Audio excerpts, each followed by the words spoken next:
All right, the next time you're out on public land, I want you to look left, look right, and imagine half of that is just gone to you. Can't fish on it, can't hunt on it, can't hike on it, nothing. It's gone, it's private, bye bye, possibly even getting deforested and mined to death. Okay, today I'm going to keep it tight and summarize a few articles that deal with access and the sale of public land. These are things that affect all of us as outdoor recreators, no matter what the flavor, and why you've got to take action now. I'm Ivan, and welcome back to my channel, Ivan Outdoors, and the YouTube podcast, whatever, however you found me. I'm glad you made it. Normally I'd be trying to interview somebody, but the issue that I want to talk about today is just too important to let it wait, and so we need to get right into it. But first I'm going to start with a few things that are good news.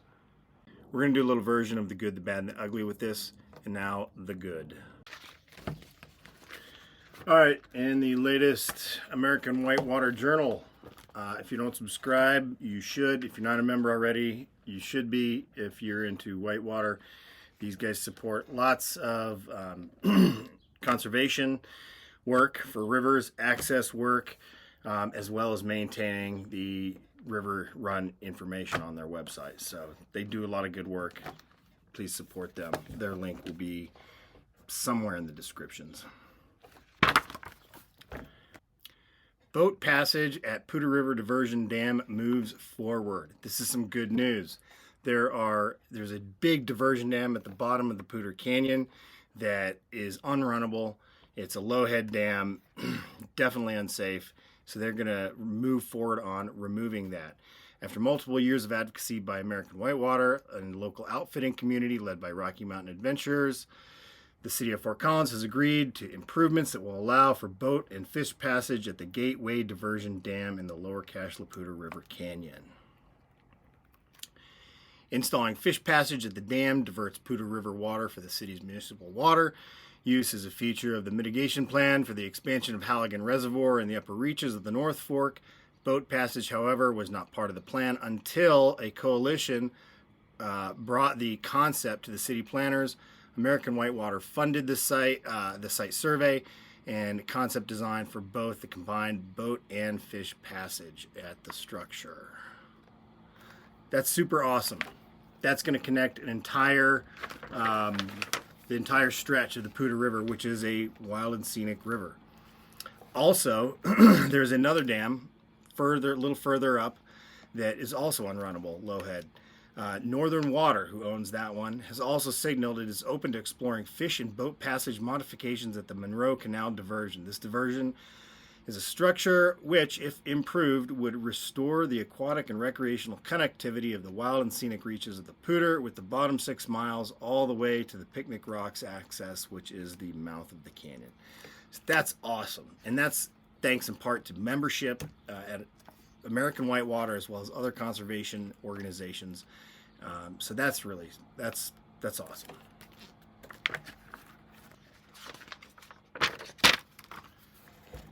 Also, lawmakers pull back bad bridge legislation in North Carolina. This is huge. To me, this is a big deal for river access and really all kinds of recreation access, like as fishing.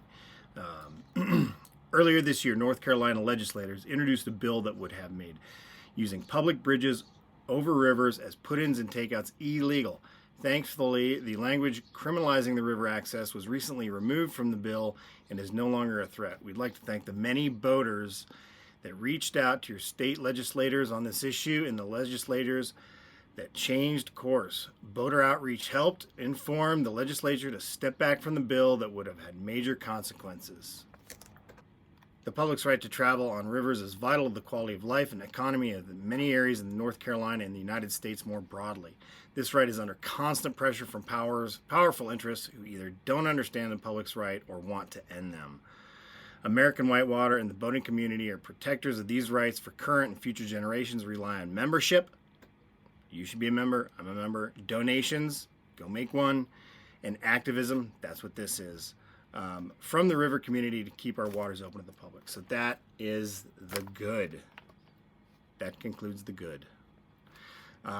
That's a huge deal because boating access is so critical And to be able to put in on the public right-of-way that we all pay for just makes sense. And it's not always the best, but you know what? We get the job done. So without that, there would be so many reaches here in Colorado and every state that would just disappear to boating. So good job, North Carolina. All right, a little bit more good. There is this thing called corner crossing out west, and it primarily applies to states like Wyoming, Nevada, Colorado, and all those states out west. They were checkerboarded, and what that means, I will show you a picture here, is that, do you see all of this checkerboarding?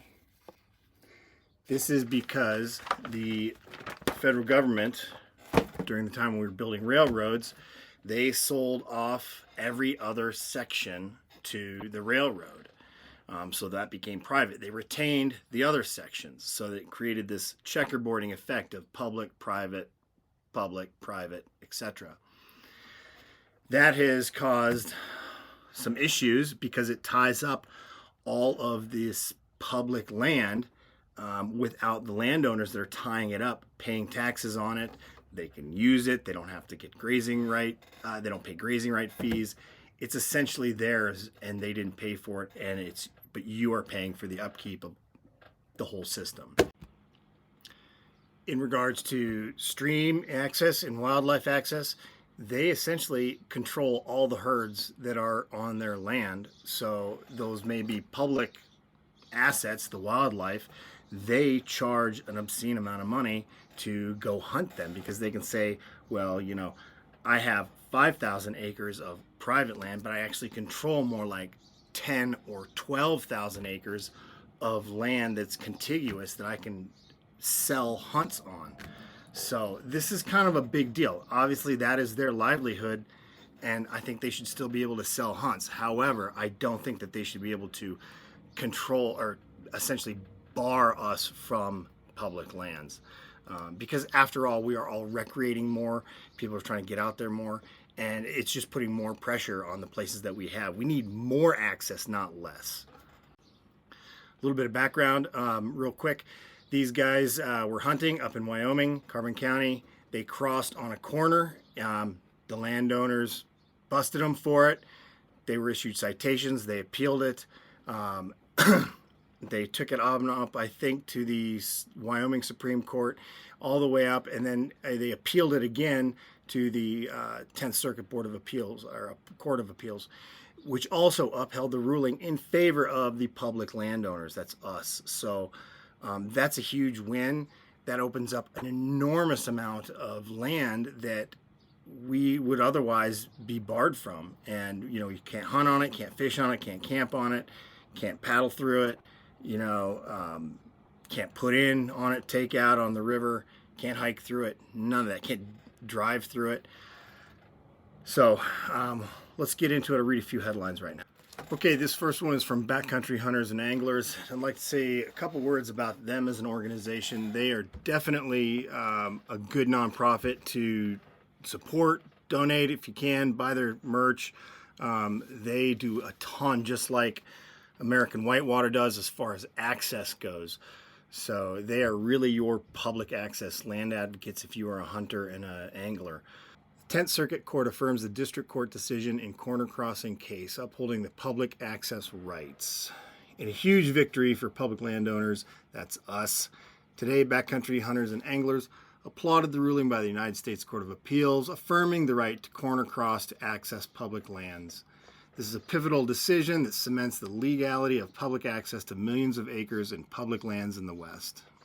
This allows hunters and outdoor enthusiasts to legally cross at the corners of public and private lands so long as they do not set foot on private property. Now, pause for a minute and just think about how ridiculous that is.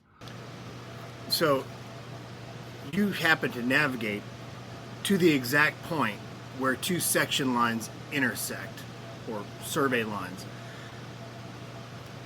Really? Like out there in the field? And what if you lose your balance? I mean, this is totally, I'm in favor of the ruling, but the pettiness of the landowners just speaks to the fact that this isn't really about trespassing. This is about controlling more land. This is, how petty. We'll read on. This ruling protects public land access, ensuring that private landowners cannot unjustly restrict the ability of individuals to utilize their public lands, otherwise known as landlocked parcels. The American ideal of public land ownership depends on access to the landscape and wild places that belong to all of us, not just a select few. This ruling makes it clear that corner crossing is legally acceptable way to preserve that access. In 2021, a private landowner attempted to block hunters from accessing public lands, arguing that they had trespassed by traversing through the private airspace by using a ladder to step across the corner intersection of public and private. Yes, you heard that correct. The airspace above the corners was sacred. And that was being violated when someone stepped across the hypothetical corner-to-corner crossing. Your arms would trespass as they swung over the landowner's airspace, violating the sanctity of his precious private land. Or that is the pettiness that their argument was hung on. And I'm glad they lost. So hopefully that sticks. Now, also related in Colorado, the Colorado Attorney General has weighed in on the 10th Circuit Court's corner crossing decision and believes that that is also applicable to Colorado federal lands. However, that does not apply to state wildlife areas. So if you got two corners of state land and you have to do the same kind of crossing, technically that's still trespassing in Colorado. So there you are from Colorado. They've adopted it. So that's the good. As for the bad, right now I don't have anything that's really bad. I just have things that are ugly. But the bad could be considered that there are still questions about how they're going to move forward with these corner crossings. How can a landowner designate a path through his property, or can he designate one corner in particular as the access point versus all the other corners? Stuff like that has to be ironed out. I'm sure it'll be a process. So tread lightly, be kind, be respectful of landowners, but know that you have the ability to cross on a corner in the western states. And down south, you have the ability to continue using your road right-of-ways to access bodies of water. And in Colorado, soon you'll be able to run the entire Poudre River from source to its mouth, to its confluence with the Platte. So look forward to that. All right, so now the bad. The budget reconciliation bill, dubbed the Big Beautiful Bill, stupid name, is up for debate in the Senate, and this is your call to action to call your senators. We'll talk more about that in a minute. There's a lot of bad stuff in that bill, but for right now, what's relevant to this audience is the mandated sale of between 1/2 and 75% of your BLM and National Forest lands. That is between 2.2 and roughly 2.3 million acres. Yes, I did the math. Of your land that is going to vanish. So the next time you're out there, you look left, you look right, and 1/2 of that, just imagine that's gone. I don't know about you, but I don't recreate on private land. With the exception of a few farms and such here and there as I was growing up. But really, the bulk of it always happens on public land. You go there for a variety of reasons. And there is more and more pressure on our public lands. So the thought of reducing the amount of them really doesn't make any sense. So I want to talk a little bit about that. Okay, so let's go ahead and read the text real quick. The Secretary shall select for disposal not less than 50% and not more than 75% of Bureau of Land Management land. and shall dispose of all right, title, and interest of the United States in and to those tracts selected for disposal under this section, and the Secretary of Agriculture, acting through the Chief of the Forest Service, shall select for disposal not less than 50%, not more than 75% of the National Forest System land, and shall dispose of all right, title, and interest in the United States in and to those tracts separate for disposal on this section. So, there it is. To give you an idea of what this looks like on a map, here are all the lands that are available for sale in the western half of the United States. The bill's process for selling off lands are running at a breakneck speed, demanding the nomination of tracts within 30 days and then every 60 days until the arbitrary multi-million acre goal is met, all without hearings, debate, or public input. The bill sets up relatively under-resourced state and local governments to lose open bidding wars to well-heeled commercial interests. It also fails to give the sovereign tribal nations the right of first refusal to bid on the lands, even for areas that are part of their traditional homeland or contain sacred sites. National monument land may also be at risk from this proposal. In a Department of Justice opinion released this week, the Trump administration dubiously claimed that unprecedented legal authority to revoke national monument protection. If their attempt to follow through on this, another 13.5 million acres under our most cherished public lands could be threatened with a sell-off. The public lands sell-off is masquerading as a way to provide more housing, but it lacks safeguards to ensure land is used for that purpose, and it sets up a system where lands could be sold or resold for non-housing use after just 10 years. Research suggests that very little of the land managed by the BLM and U.S. Forest Service is actually suitable for housing. Yes, of course, because it's out there in the NAR. It's not where housing needs to be for the housing crisis.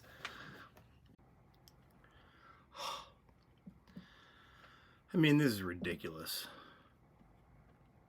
There's no reason to do this. Here's the breakdown of the western states. All right, so my iPhone just went Tango uniform, so we're working with the computer's microphone.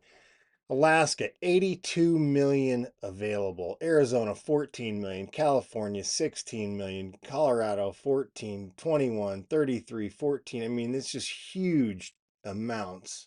258 million in change. That's the low end. That's if they do 50%. If they do 75%, it's going to be half again as big.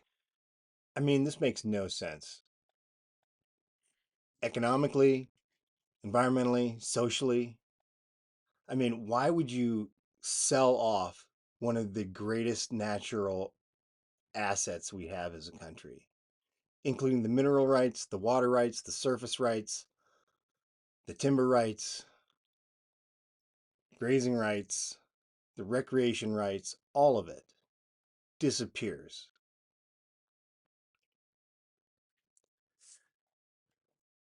All right, so this guy Bobby McEnany. So this guy, all right, so this guy Bobby McEnany, director of land conservation at the NRDC, said it better.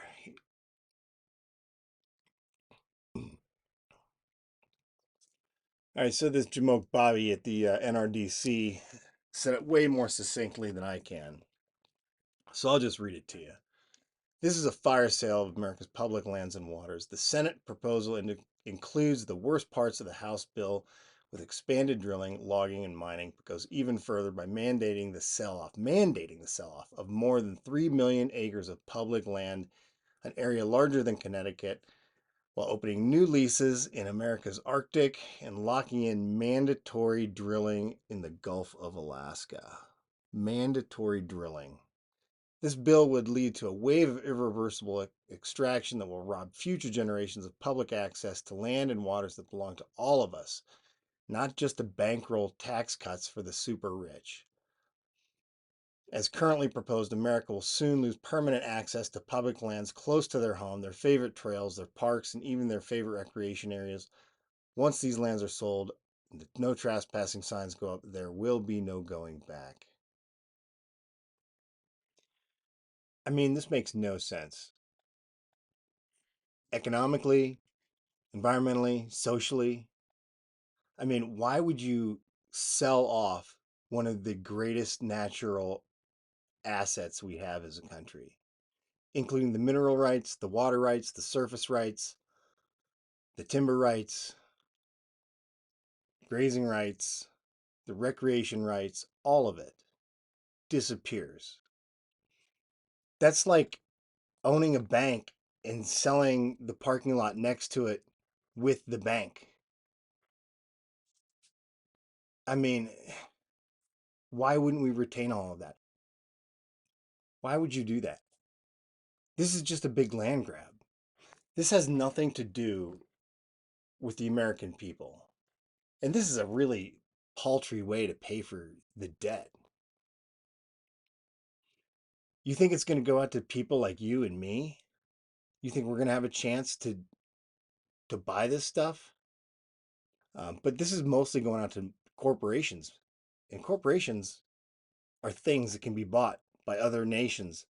Hell, it could be multinational corporations and big oligarchs who want to carve out of their, 50,000 acre piece of wilderness. Like the guy who, Eiselman, who owns the Elk Mountain Ranch there, that tried to keep those guys off of, his land with the corner crossing bullshit. Those are the kinds of guys that are going to get this land. They're going to get the good land. What's going to be left? What are they going to leave? Some sagebrush? Probably. Cool.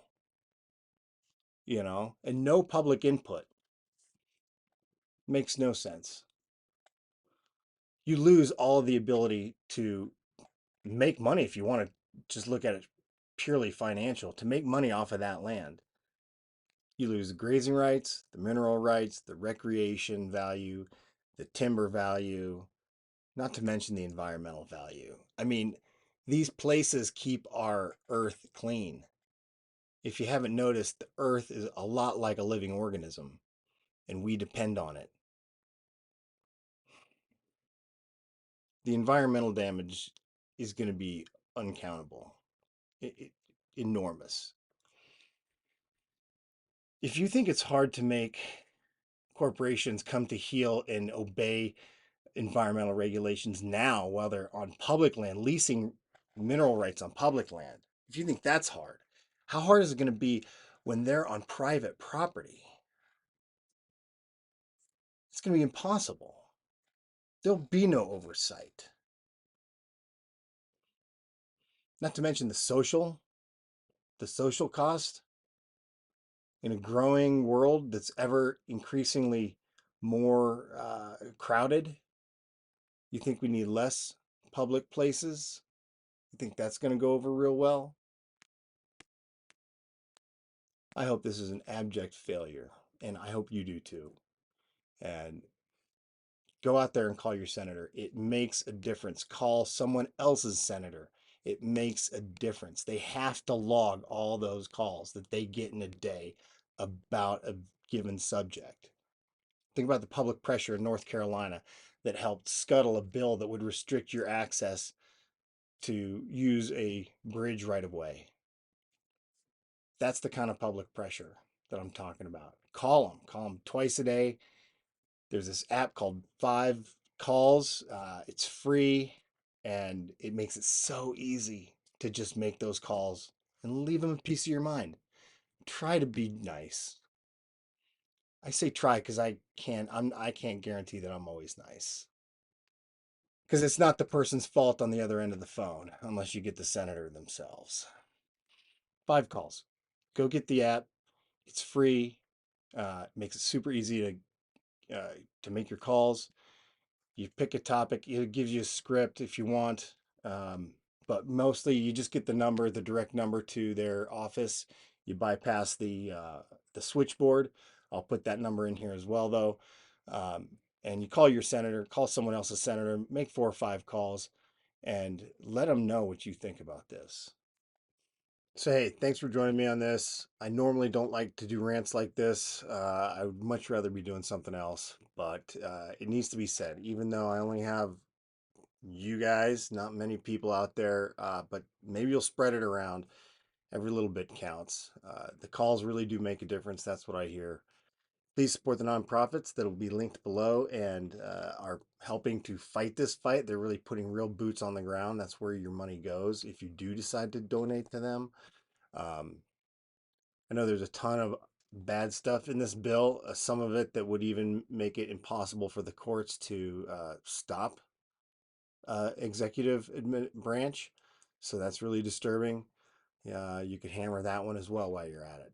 Anyways, I'll have another episode out in a week or so about fly fishing, how to get started fly fishing, and not be pretentious about it, with my friend Chris, who's a really good fly fisherman. So hopefully you'll tune in for that and some other micro adventures coming up. All right, thanks again, and hopefully I'll see you out there. Be nice to each other.